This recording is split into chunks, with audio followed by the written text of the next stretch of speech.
தமிழ்நாட்டில் இன்று தொடங்கியது ரமலான் நோன்பு. பள்ளிவாசல்களில் சிறப்பு தொழுகையில் ஈடுபட்ட இஸ்லாமியர்கள்.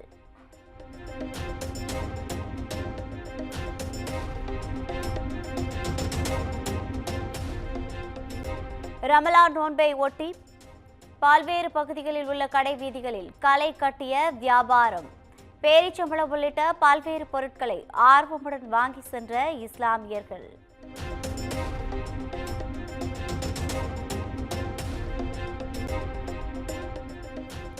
கன்னியாகுமரி இணையம்புத்தன்துறை கிராமத்தில் மின்சாரம் தாக்கி உயிரிழந்த 4 பேரின் குடும்பத்தினருக்கு முதலமைச்சர் மு.க. ஸ்டாலின் இரங்கல். தலா 5 லட்சம் ரூபாய் நிதியுதவி வழங்கவும் அறிவிப்பு.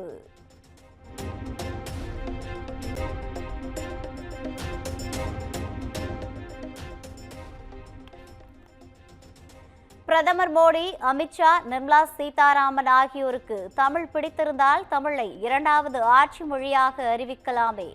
அமைச்சர் ஏவா வேலு கேள்வி.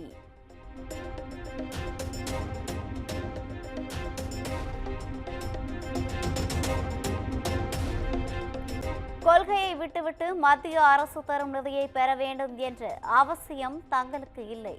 சென்னை சைதாப்பேட்டையில் நடைபெற்ற நிகழ்ச்சியில் அமைச்சர் அன்பில் மகேஷ் பேச்சு.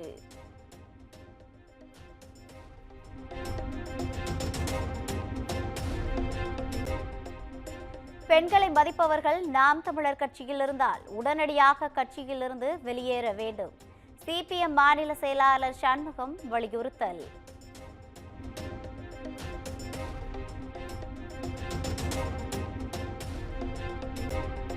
திண்டுக்கல் மாவட்டம் சிறுமலையில் அழுகிய நிலையில் ஆண் சடலம் கண்டெடுக்கப்பட்ட விவகாரம். தமிழ்நாட்டில் பயங்கரவாதம் தலை தூக்கும் அளவிற்கு சட்டம் ஒழுங்கு சீர்கட்டுள்ளதாக இபிஎஸ் கண்டனம்.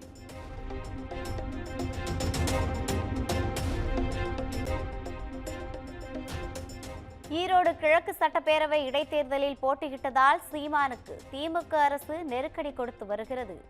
அதிமுக முன்னாள் அமைச்சர் கடம்பூர் ராஜு பேட்டி.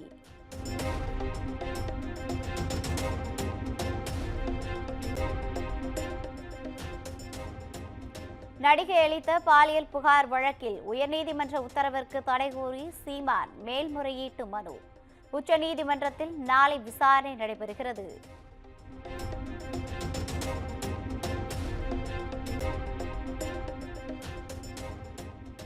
சென்னை மாநகராட்சியில் உள்ள மண்டலங்களின் எண்ணிக்கை 20ஆக உயர்வு. கொளத்தூர், வில்லிவாக்கம் உள்ளிட்ட 6 புதிய மண்டலங்கள் உருவாக்கம்.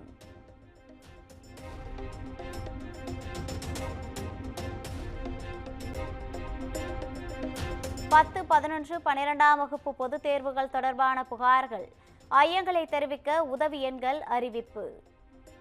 மாணவர்கள், பெற்றோர்கள் பயன்படுத்திக் கொள்ள பள்ளி கல்வித்துறை அமைச்சர் அன்பில் மகேஷ் அறிவுறுத்தல்.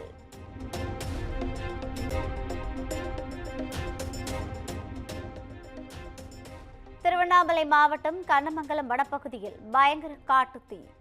பல அரிய வகை மூலிகை செடிகள், மரங்கள் தீயில் கருகி சேதம்.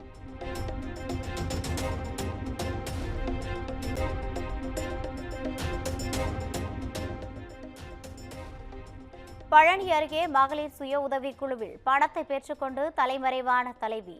5 பெண்கள் விஷம் குடித்து தற்கொலைக்கு முயன்றதால் பரபரப்பு.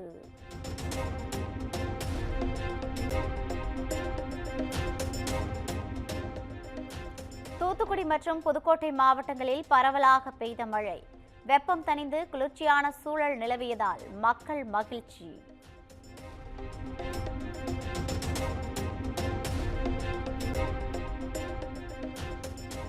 தென் மற்றும் வட தமிழகத்தின் ஓரிரு இடங்களில் இன்று இடி மின்னலுடன் கூடிய மிதமான மழைக்கு வாய்ப்பு. சென்னை வானிலை மையம் தகவல்.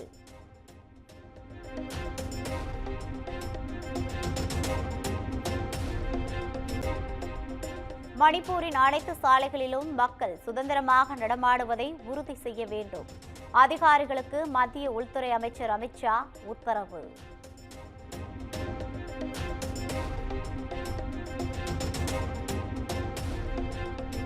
உத்தரகாண்டில் பனிச்சரிவில் சிக்கி மீட்கப்பட்ட 50 பேரில் 4 பேர் சிகிச்சை பலனின்றி உயிரிழப்பு. 5 பேரை மீட்கும் பணி தீவிரம்.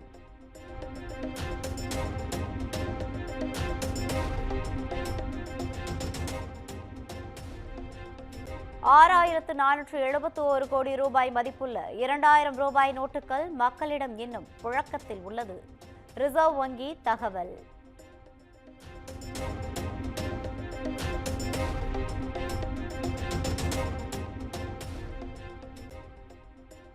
திருமலை கோவில் பகுதிகளில் விமானங்கள் பறக்க தடை விதிக்க வேண்டும்.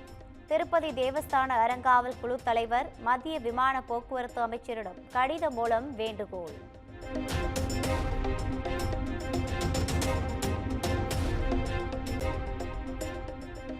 இமாச்சல பிரதேச மாநிலம் மண்டியில் ஒரு வார காலமாக நடைபெற்ற சர்வதேச மகா சிவராத்திரி கண்காட்சி நிறைவு விழாவில் சர்வதேச கலாச்சார அணிவகுப்பை ஆர்வத்துடன் பொதுமக்கள் கண்டுகளித்தனர்.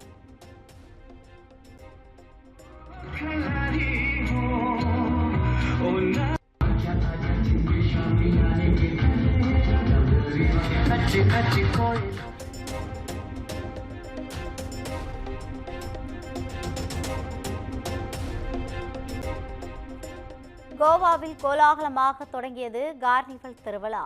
அலங்கார ஊர்தியை கொடியசைத்து தொடங்கி வைத்தார் அம்மாநில முதலமைச்சர் பிரமோத் சாவந்த்.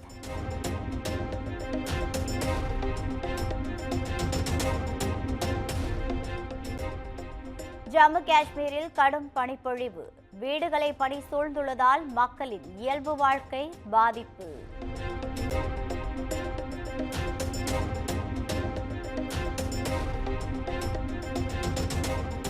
நுரையீரல் தொற்று காரணமாக சிகிச்சை பெற்று வரும் போப் பிரான்சிஸின் உடல்நிலையில் முன்னேற்றம். காஃபி குடிப்பதாகவும் செய்தித்தாள் வாசிப்பதாகவும் வாடிகன் தகவல்.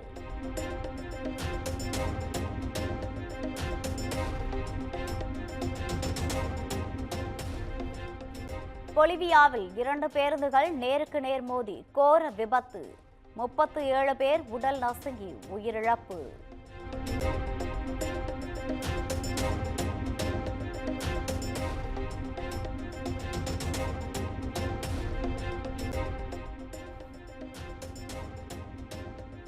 அமெரிக்காவின் நெவார்க் விமான நிலையத்திலிருந்து புறப்பட்ட சில நொடியிலேயே அவசரமாக தரையிறக்கப்பட்ட விமானம் என்ஜினுக்குள் பறவை புகுந்ததால் தீப்பிடித்தபடி சென்ற காட்சி வெளியாகி அதிர்ச்சி.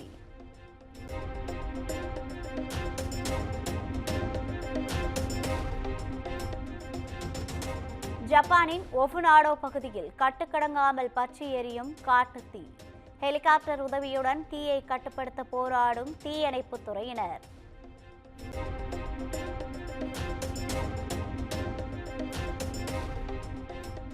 சாம்பியன்ஸ் டிராபி தொடரின் லீக் போட்டியில் இங்கிலாந்தை 7 விக்கெட் வித்தியாசத்தில் வீழ்த்திய தென்னாப்பிரிக்கா. அரையிறுதிச் சுற்றுக்கு முன்னேறி அசத்தல்.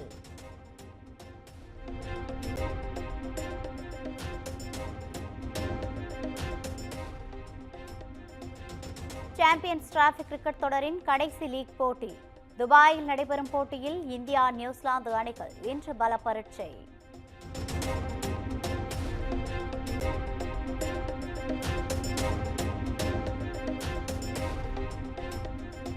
மகளிர் பிரீமியம் லீக் கிரிக்கெட். பெங்களூரு அணியை வீழ்த்தி 9 விக்கெட்டுகள் வித்தியாசத்தில் டெல்லி அணி வெற்றி.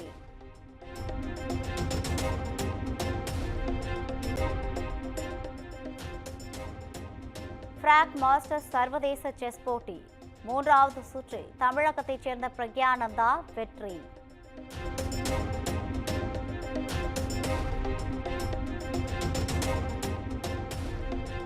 விறுவிறுப்பாக நடைபெற்ற துபாய் ஓபன் டென்னிஸ் தொடர். ஆடவர் ஒற்றையர் பிரிவு இறுதிப் போட்டியில் கிரீஸ் வீரர் சிட்சிபாஸ் சாம்பியன் பட்டம் வென்று அசத்தல்.